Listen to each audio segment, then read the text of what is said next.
Usha's kitchen. ఈరోజు మన కిచెన్లో రొయ్యల వేపుడు ఎలా చేయాలో చూపిస్తున్నా.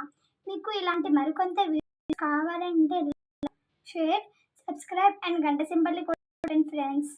రొయ్యల వేపుడికి కావాల్సిన పదార్థములు: కడిగిన రొయ్యలు, ఉప్పు, పసుపు, కారం, ఉల్లిపాయలు, టమాటాలు, క్యాప్సికమ్, అల్లం వెల్లుల్లి పేస్ట్. ముందుగా రొయ్యలను వేసుకోవాలి.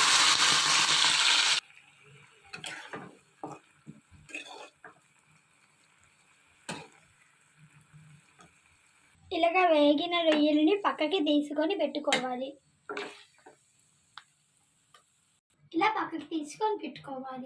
ఇలా మరుగుతున్న నూనెలో ముందుగా కట్ చేసుకుని పెట్టుకున్న ఉల్లిపాయ ముక్కల్ని వేయాలి. వేసి దాన్ని బ్రౌనిష్గా వచ్చినంత వరకు ఫ్రై చేయాలి. ఇలా వేగిన ఉల్లిపాయ ముక్కల్లోకి కొద్ది పసుపు, హాఫ్ స్పూన్ సాల్ట్ వేసుకొని శుభ్రంగా కలుపుకోవాలి. ఇలాగ వేగిన దాంట్లో క్యాప్సికమ్ ముక్కలు వేసుకొని వేపుకోవాలి.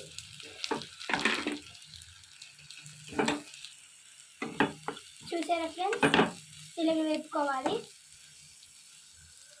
ఇలా వేగుతున్న దాంట్లో టమాటా ముక్కలు కూడా వేసుకోవాలి. దాన్ని శుభ్రంగా ఫ్రై చేయాలి ఫ్రెండ్స్. ఇలాగ ఎగుతున్న దాంట్లో కరివేపాకు వేసుకోవాలి. ఇలాగ వేగిన దాంట్లోకి అల్లం వెల్లుల్లి పేస్ట్ వేసుకోవాలి.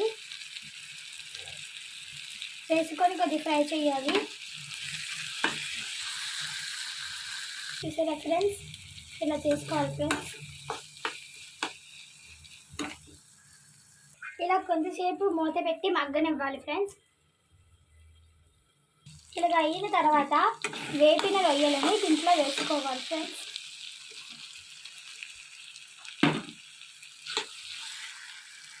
ఇందులో కొంచెం కారం వేసుకొని కలుపుకోవాలి. మళ్ళీ కొంచెం సేపు అలా మూత పెట్టి ఉంచాలి. చూసారా ఫ్రెండ్స్, మన గుమగుమలాడే రొయ్యల వేపుడు తయారైపోయింది. మీరు కూడా ఇలా చేసుకొని టేస్ట్ ఎలాగుందో కామెంట్ బాక్స్లో పెట్టండి ఫ్రెండ్స్. Bye friends.